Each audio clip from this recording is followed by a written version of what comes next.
You know, there comes a day, man. Everyone's gonna have this day. There comes a day where being average, being mediocre is just sickening to you. It's just sickening. It makes you want to throw up. Because you've seen people with far less talent than you. As you're growing up with them, their childhood buddies, whatever else, they didn't have what you had. Yet now they're fucking to become something that you haven't. There comes that day. It's either when you're young, you know, and it strikes you on the baseball field because you're sick of striking out, or it's when you get fired from your 5th job, you know, and your wife and kids run your ass because you don't know how to support them anymore. There comes a fucking day where push comes to shove. Where being mediocre, being like average and shit just fucking burns. It sucks so much. You can't deal with it one more day, and you get off your fucking ass, and you create something that's always been there. It's always been inside of you trying to come out, but you've never wanted to unwrap it because it's too much fucking pain and commitment. You were scared you were gonna fail. You were scared you started and you never finish it. You didn't want to tell anyone about it. You knew it was there, but you never wanted to embark on it until something fucking hits. You get fired or somebody else gets success to remind you what you could have been. And then a fucking spark is born. And no matter what happens, I'm never gonna be in this boat again. And you get up and you go, even if it gets knocked down, you just keep going, you're a wild man. And life has never been so sweet. That can happen at an early age, it can happen at a later age. It's gonna happen to somebody no matter what, it's gonna happen. The greatest gift of all, the saddest thing in life is wasted talent. And the choices that you make will shape your life forever. Try and get up every morning, day after day, and work for a living. Let's see him try that. Then we'll choose the real tough guy. The working man's the tough guy. Your father's the tough guy. Sonny, my father, always said that when I get older, I would understand. Well, I finally did. You just have to accept people for what they are.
Nietzsche, em Quebrou os Todos os Ídolos, ele traz uma análise muito forte a respeito do que o homem deve ser, da natureza humana, principalmente da natureza masculina.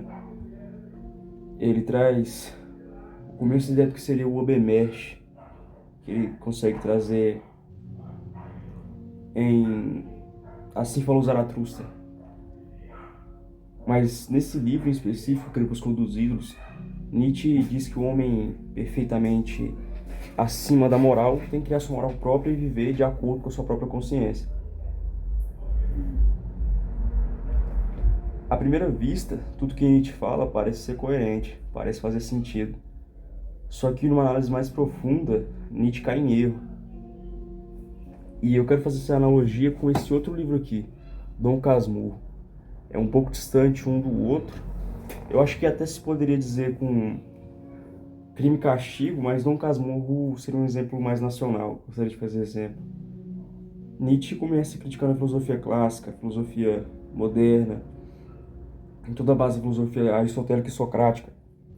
Fala da dialética, fala mal a respeito da moral de rebanho, da moral europeia, do nacionalismo, da ideia de nação em si, e de proteger o mais fraco como ideia do cristianismo. Nietzsche, nas suas próprias palavras, se diz como um pássaro que rasga o seu antigo ninho para montar o seu próprio. Bom, como eu disse, à primeira via, tudo que Nietzsche fala parece ser coerente. O homem é acima da moral por sua moral própria e para isso ele tem que desfazer a moral anterior que existia a ele. E colocar algo acima de si, isso é muito importante. Nietzsche diz que o homem, o Obemesh, a corda esticada até Deus ou até o super-homem, ele tem que criar algo acima de si, moral acima de seus próprios interesses particulares.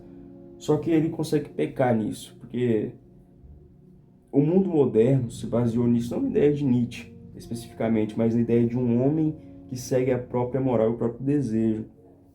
E a gente viu no que isso resultou. Não existe uma possibilidade de uma moral superior criada por um homem só, porque ele é o fim a priori, ele é a causa em si.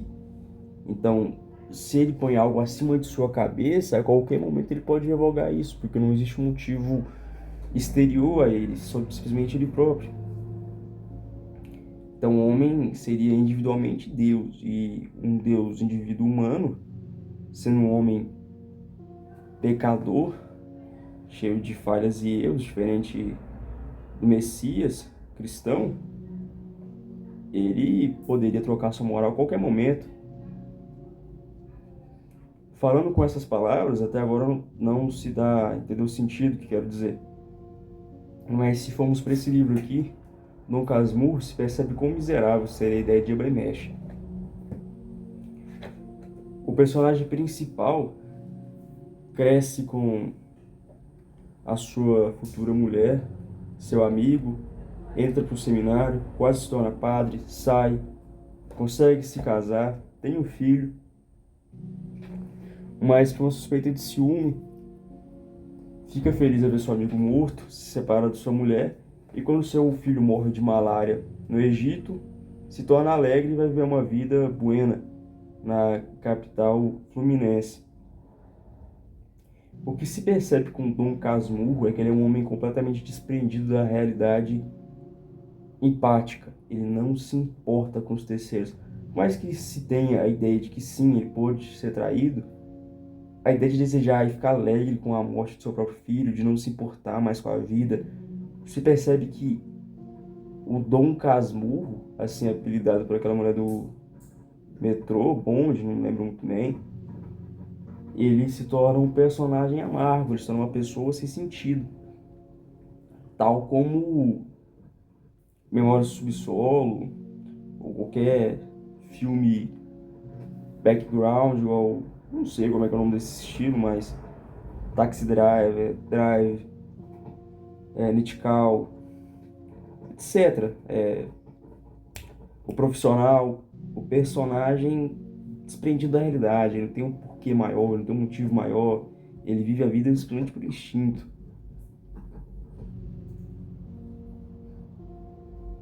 E isso acaba se tornando um empecilho. E concentrando tudo isso, voltando ao ponto inicial, Nietzsche, que tanto criticava o niilismo, se a gente puder resumir a filosofia de Nietzsche em uma única só frase, seria a vontade de poder e a procura de sentido. Então, toda a filosofia de Nietzsche se baseia nisso, se baseia na vontade de potência, de ser algo, de ter um propósito maior, e a procura de motivo, a procura de algo acima de si, o desprendimento da antiga moral, a revolta. Mas Nietzsche ele cai em contradição e chega a um lugar onde ele mais odeia, o niilismo. Porque uma moral que o próprio homem coloca acima de sua cabeça não tem senso de realidade. Então tudo que ele acredita porque ele aprendeu a acreditar, ele não tem um porquê maior de tudo isso. E inevitavelmente ele vai cair na fase de porquê das coisas. Se ele viu o porquê das coisas, ele não tem uma resposta.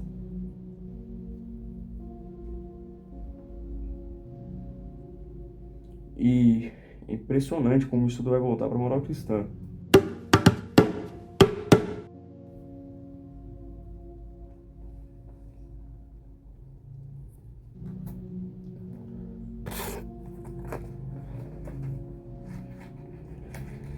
No livro de Eclesiastes e Eclesiástico, da Bíblia Católica,